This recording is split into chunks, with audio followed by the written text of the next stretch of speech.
వాక్యాంశంను ప్రారంభించుకున్నాను. పరిశుద్ధుడానికి వందనాలు. మహోన్నతుడా, గొప్ప దేవానికి వేలాది స్తుతులు స్తోత్రములు చెల్లించుకునిచున్నాను.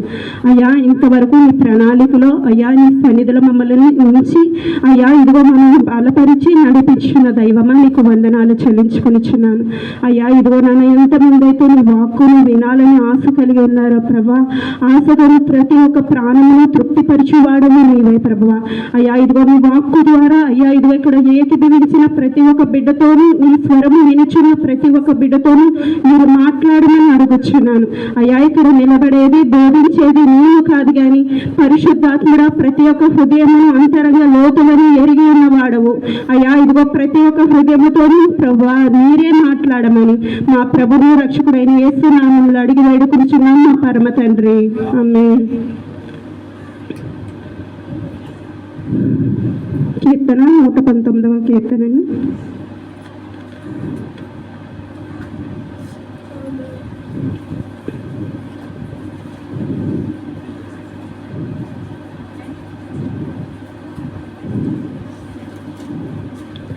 అరవై 65 నుంచి 72 వచనాలు.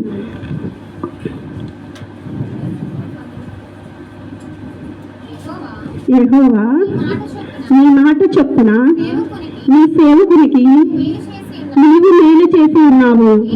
నేను నీ ఆజ్ఞలందు నమ్మిక ఉంచి ఉన్నాను. మంచి వివేచన మంచి జ్ఞానము నాకు నేర్పుము. శ్రమ కలుగక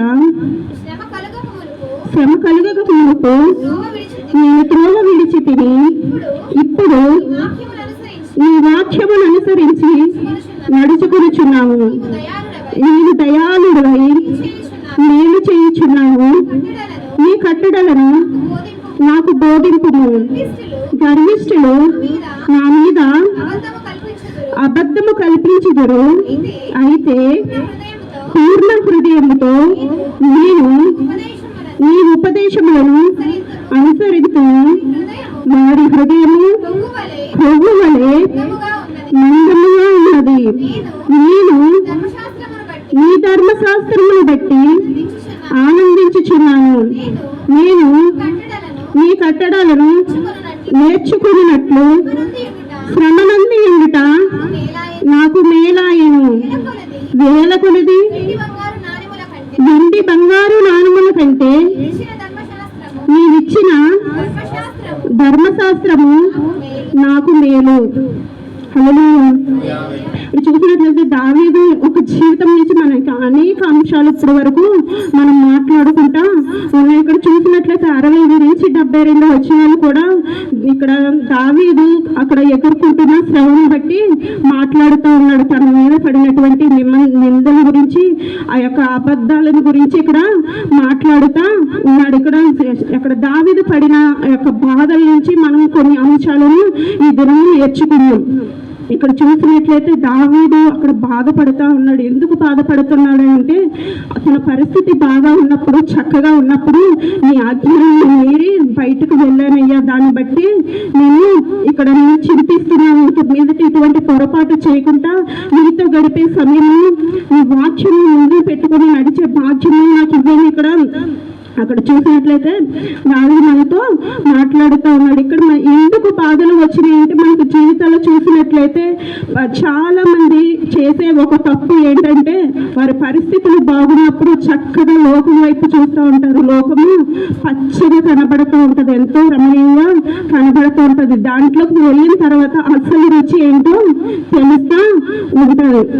అక్కడ తెలిసినప్పుడు మళ్ళీ వెనక్కి తిరిగి వచ్చాక అప్పుడు దేవుని ప్రేమ ఎటువంటిదో మనకి తెలుస్తూ ఉంటుంది. ఇక్కడ చూసినట్లయితే ఒక వ్యవసాయకుడు వ్యవసాయం చేస్తూ ఉన్నప్పుడు ఒక పొలము దున్నబడాలి, అక్కడ విత్తనం వేయబడాలి. అది ఆ యొక్క మొక్కగా మారి ఆ యొక్క గిరి వచ్చే వరకు కూడా దాని యొక్క జీవితంలో ఎంతగానో నలగొట్టబడుతూ ఉంటుంది. అలాగే మన తండ్రి అయిన దేవుడు వ్యవసాయకుడిగా ఉండి ఆయన పొలంలో మనం ఫలించే ద్రాక్షావళి వలె మనం ఉండాలని దేవుని వాక్యము మనకి తెలియజేస్తూ తెలియజేస్తూ ఉంది. ముఖ్యంగా చూసుకున్నట్లయితే మనకు కలిగే బాధలు ఇక్కడ కీర్తన భాగంలో మనం చూసినట్లయితే 3 విధాలుగా ఉంటాయని ఇక్కడ మనకి తెలియజేస్తూ ఉంది. మొదటిగా ఇతరుల ద్వారా వచ్చేది. ఇక్కడ దావీదు జీవితంలో ఎదుర్కొంటున్న మాట చూద్దాం. 69వ వచనం ఒకసారి.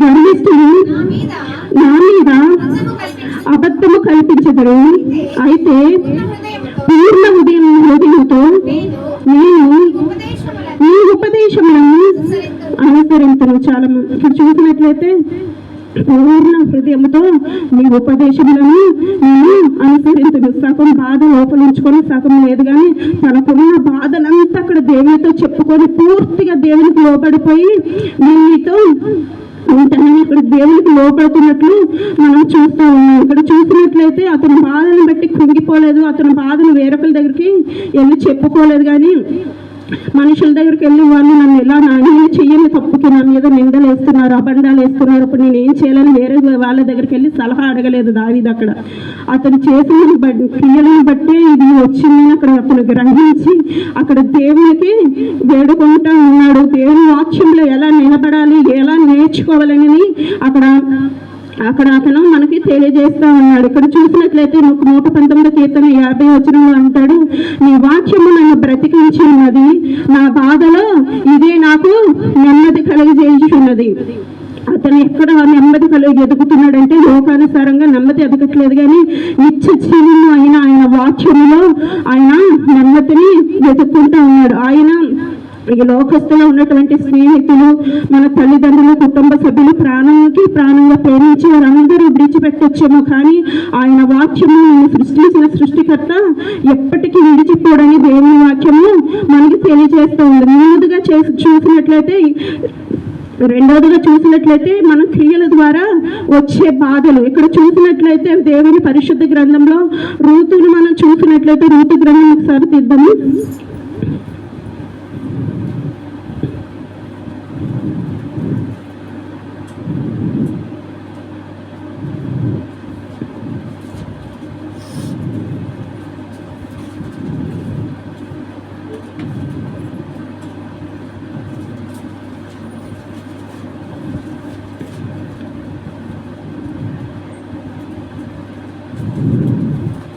ఇక్కడ రూతు 1వ అధ్యాయంలో చూసినట్లయితే అక్కడ నయామి అనే ఒక ఆవిడ కోసం అక్కడ దేవుని వాక్యము మనతో మాట్లాడుతూ ఉంది. ఆ యొక్క బెత్లెహేములో నయామి అనే ఒక ఆవిడ ఉండేది. తన భర్తతో తనకు 2 కుమారులతో కలిసి జీవిస్తూ ఉండేది. అక్కడ ఊరివాసులో ఎటువంటి కరువు కానీ ఏది ఉండేది కాదు.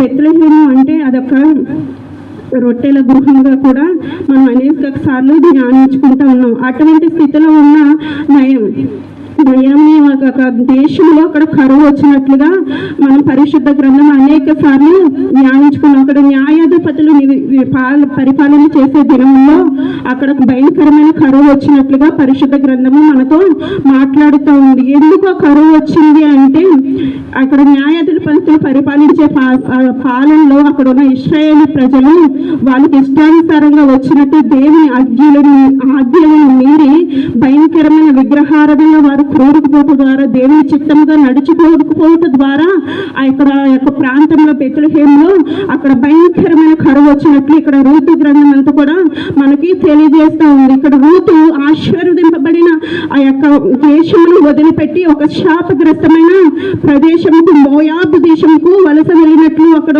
మనం చూసినట్లయితే అక్కడ 1వ వచనంలో మనకి ఉంటుంది.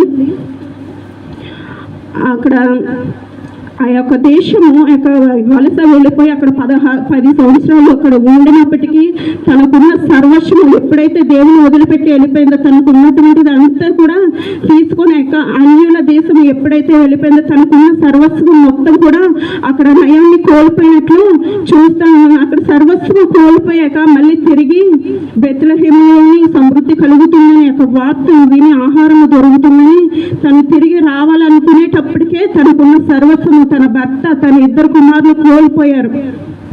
కోల్పోయిగా తనకి ఇచ్చినటువంటి ఇద్దరు కోడలతో చెప్పుతున్న మాట, మళ్ళీ మీరు తిరిగి మీ యొక్క దేశంకు వెళ్ళిపోండి, మీ తల్లిదండ్రుల దగ్గరికి వెళ్ళిపోండి, మీరు ఏ స్థితిలో నుంచి వచ్చారో జనాంగం నుంచి వచ్చారో అక్కడికి వెళ్ళిపోయింది అన్నప్పుడు అక్కడ ఉన్నటువంటి యొక్క కోడల్లో ఓర్పా అనే ఆవిడ ఏం చేసిందంటే మళ్ళీ తిరిగి వెళ్ళిపోటకు అంగీకరించి తన అత్తని ముద్దు పెట్టుకొని వెళ్ళిపోయింది. కానీ రూతు ఎప్పుడైతే తన భర్తను అంగీకరించిందో, తన భర్తను వివాహం చేసుకుందో, తన తల్లిదండ్రులను తన దేశం అన్నింటిని వదిలిపెట్టి ఇక మీదట ఈ జనాంగమే నా జనాంగము, నీ దేశమే నా దేశము, నీ దేవుడే నా దేవుడు అని ఆవిడ దేవుని వదిలిపెట్టలేదు. దేవుని ఆజ్ఞలకు మీరిన దానిగా పరిశుద్ధ గ్రంథంలో రూతు జీవితము లెక్కించబడి ఉన్నది. ఇక్కడ చూసినట్లయితే రూతు మోయాబు దేశంకి వచ్చినప్పుడు అక్కడ నయోమియే కదా అని అక్కడ మాట్లాడుతూ ఉన్నప్పుడు అక్కడ చూద్దాం. రూతు 1:20-21 వచ్చినాను. ఆమె సర్వశక్తుడు నాకు చాలా దుఃఖము కలిగజేసను గనుక నన్ను నయోమి అనక మహారా అన్నది, నేను సమృద్ధి గలదానినే వెళితిని, యెహోవా నన్ను ఋతురాలిగా తిరిగి రాజేసను. మీరు నయోమి అని పిలవనేనా? యెహోవా నా మీద విరుద్ధముగా సాక్ష్యము పలికెను, సర్వశక్తుడు నన్ను బాధపరిచెను అని వారితో చెప్పాను. చాలమ్మా, ఇక్కడ చూసినట్లయితే నేను సమృద్ధితో వెళ్ళాను కదా, ఇప్పుడు నేను చాలా దుఃఖము, పట్టలేనంత దుఃఖముతో విచారముతో నేను వచ్చాను కనుక ఇక మీదట నా పేరు నయోమి అని మీరు అనవద్దు, మారా అని చేదుగా నేను పిలవండి అని అక్కడ నయోమి అక్కడ బాధను తెలియజేస్తా ఉంది. ఇక్కడ చూసినట్లయితే నయోమి అక్కడ సంతోషంతో వెళ్ళింది, లోకం వైపు చూసింది, మోయాబు దేశం వైపు చూసింది. అక్కడ చాలా రమణీయంగా, చాలా కరువు ఉండదు, ఏముండదు, నా కుటుంబంతో నేను సంతోషంగా ఉంటానని వెళ్ళింది. దేవుని కాదనుకుంది వెళ్ళింది, కానీ బాధలు పడింది. ఈ రోజు క్రైస్తవ జీవితం జీవిస్తున్న మనము దేవుని ఆజ్ఞలు అనుసరించి నడుచుకోవాలి అంటే కొన్నిసార్లు మనకి బాధగానే ఉంటుంది. లోకం వైపు చూడాలి, మా ఫ్రెండ్స్ చూడు, మా బంధువులు చూడు, వీళ్ళందరూ అన్యులు కదా, వాళ్ళు చక్కటి ఉన్నత స్థితిలో ఉన్నారు, వాళ్ళకు జీవితాలు బాగున్నాయి, వారి కుటుంబాలు బాగున్నాయి, వారి పిల్లలు బాగున్నారు అనేది అనేక మార్లు మన హృదయంలో చాలా బాధలు ఉండవచ్చు. కానీ దేవుని వాక్యము తెలియజేస్తుంది, నీకున్న శ్రమలను బట్టి నువ్వు నిలబడితే ఆయన చేసే అద్భుత కార్యములను నువ్వు చూస్తావని ఇక్కడ దేవుని వాక్యము తెలియజేస్తా ఉంది. అలాగే మూడోదిగా చూసినట్లయితే విశ్వాసములకు కలిగి పరీక్ష.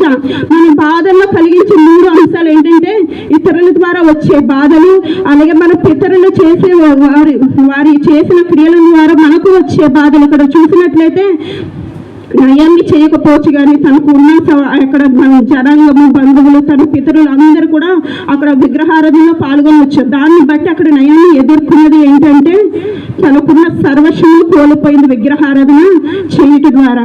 మళ్ళీ తన తప్పు తను తెలుసుకున్నప్పుడు దేవుడు తన జీవితము తన కోడలి ద్వారా తన కోడల్ని ఆశీర్వదించి తన సమీప బంధువు బోయాజునిచ్చి తన వివాహం చేసినప్పుడు దేవుడు తన జీవితం ఆశీర్వదించగా నయాన్ని జీవితం కూడా అక్కడ మారినట్లుగా ధర్మశాస్త్ర గ్రంథంలో చూస్తా ఉన్నాం. అలాగే మూడోదిగా చూసినట్లయితే విశ్వాసముకు కలుగు పరీక్ష. మనం ఎంతో నిజాయితీగా ఉంటాం, దేవునికి లోబడుతూ ఉంటాము, అసలు నోటి నుంచి పప్పు అన్నది కూడా రాదు, మన క్రియల్లో మన చూపుల్లో కూడా ఎటువంటి అపరాధం ఉండదు. కానీ ఎందుకు మనకి శోధన వస్తుందంటే యోబు జీవితం చూసినట్లయితే యోబు యథార్థపరుడు, న్యాయవంతుడు, కానీ యోబు జీవితంలో శోధన వచ్చిందంటే తనకున్న సర్వస్వము మొత్తం కూడా కోల్పోయాడు. తనకున్న గొర్రెల, మేకల మందలు, ఎద్దుల మందలు, తన కుమారుల, కుమార్తెల మొత్తం అంతా కోల్పోయి తన ఆరోగ్యం కూడా క్షీణించిన పరిస్థితిలో యోబు దేవుని విడిచిపెట్టలేదు, దేవుని వాక్యము విడిచిపెట్టలేదు. అక్కడ ఉన్నటువంటి స్నేహితులు వీళ్ళందరూ కూడా తను గుర్తుపట్టలేని పరిస్థితిలో వెళ్ళినప్పటికీ తన విశ్వాసము యోబు కోల్పోలేదు. సైతానుడు ఎంతగా శోధించినా తను పడిపోలేదు, దేవుని ఒక్క మాట కూడా దూషించలేదు. ఆఖరికి తను కట్టుకున్న భార్య కూడా నీ దేవుని దూషించి చచ్చిపోవచ్చు కదా అన్న మాట కూడా ఆయన దేవుని అస్సలు దూషించలేదు. అటువంటి విశ్వాసంతో ఉన్న యోబు ఈరోజు మనం ఎటువంటి స్థితిలో ఉన్న చిన్న సమస్య వచ్చిందంటే చాలు, దేవుడు మా ప్రార్థన ఆలకించట్లేదు, మమ్మల్ని వదిలిపెట్టేశాడు అని అనేక సార్లు దేవుని మనం నిందిస్తూ ఉంటాం. దేవుని వాక్యము సెలవిస్తూ ఉంది, నేను సృష్టించింది మళ్ళీ తిరిగి నేను ప్రశ్నించవచ్చాను. దేవుని వాక్యము మనకి అడుగుతుంది, ఏం చేయాలన్నా, ఏ స్థితిలో ఉండాలన్నా, ఏదైనా ఆయన చిత్తము లేనిదే మన జీవితంలో జరగదు. యోబు జీవితంలో ఆ యొక్క శోధనను, ఆ యొక్క బాధను దేవుడు అనుమతిస్తేనే సైతానుడు తను శోధించగలిగాడు. కానీ అప్పటి వరకు సైతానుడు యోబు దగ్గర కూడా నిలబడలేకపోయాడు. అటువంటి విశ్వాసంతో, అటువంటి నడిపింపుతో యోబు జీవించున్నాడు. ఈ రోజున ఆయన కుమార్తెలుగా మనం జీవిస్తా ఉన్నాము. ఎందుకు మనకి శోధనలు అంటే అది నీ విశ్వాసంలో నువ్వు నిలబడట కొరకు. అది నీ వ్యక్తిగత జీవితం అవ్వచ్చు, నీ ఉద్యోగ పరిస్థితి అవ్వచ్చు, నీ భవిష్యత్తు గురించిన చింత అవ్వచ్చు, నీ ఆరోగ్య పరిస్థితి అవ్వచ్చు, ఏదైనా సరే ఆయన నీలో నీ జీవితంలో శోధన అనుమతించాడంటే నువ్వు ఇంకా నిలబడట కొరకే. నేను చెప్తున్నాను, ఇది నా జీవితంలో నేను ఎదుర్కొన్నటువంటి అంశం. నేను ఒకప్పుడు దేవుని వాక్యం చదవాలంటే దేవుని సన్నిధిలో ఉన్నప్పుడు నన్ను ఎక్కడ బైబిల్ చదవమంటారని నేను బుర్ర కిందకి దించుకొని ఉండేదాన్ని. కనీసం పాస్టర్ గారికి కూడా ప్రైజ్ లాడ్ చెప్పేదాన్ని కాదు, నేను అసలు ఎవరితోనూ మాట్లాడేదాన్ని కాదు. కానీ కొన్ని సమస్యలు, కొన్ని నిందలు నా మీద పడేసరికి నేను ఎప్పుడైతే నలిగిపోయానో, నేను ఎప్పుడైతే కుటుంబం వేయబడ్డానో, ఈ రోజున దేవుని సేవకురాలుగా ఆయన వాక్యము నేను బోధించగలుగుతున్నాను. అందరి పరిస్థితిలో నా పరిస్థితి కూడా చక్కగా ఉంది, నా లైఫ్ కూడా సజావుగా సాగి ఉంటే నేను ఖచ్చితంగా చెబుతాను, ఒక ఆదివారపు క్రైస్తవురాలు నేను ఉండదని. కానీ ఇంత లోతైన మర్మంలో నేను తెలుసుకొని అనేక మందికి నేను చెప్పే స్థితిలో నేను ఉండేదాన్ని కాదు. దేవుడు నా జీవితంలో శోధన పెట్టింది, ఇంకా నేను ఆయన బలపడటానికి, ఆయన గుర్చిన వాక్కు అనేక మందికి విదచలటానికి, ఆయన గుర్చిన సత్యవాక్యం అనేక మంది ముందు నువ్వు నిలబడి చెప్పటానికి. ఈ రోజున నీ శోధన బట్టి నువ్వు కృంగిపోతున్నావేమో, నీ శోధన చూసి నువ్వు భయపడి నువ్వు కన్నీరు కారిస్తే అది నీ జీవితంలో నువ్వు దుష్టుడికి ఇచ్చే ఆహ్వాన పత్రిక. నువ్వు వెల్కమ్ చెప్తున్నమాట, రా ఇంకా నన్ను బాధపరచు, రా ఇంకా నన్ను శోధించు, రా ఇంకా నన్ను కృంగది అని దేవుని వాక్యం చెప్తుంది. నువ్వు శోధనలో ఉన్నప్పుడు కూడా నువ్వు సంతోషంగా ఆయనలో నువ్వు వెతికి ఆయన దేవుని వాక్యము కలిగి నువ్వు ఆయన వాక్యం నీ హృదయంలో ఉంచుకొని ఎప్పుడైతే నువ్వు సంతోషకరమైన జీవితం జీవిస్తావో అప్పుడు నీ జీవితము మారుతుంది. ఇక్కడ రూతు జీవితంలో,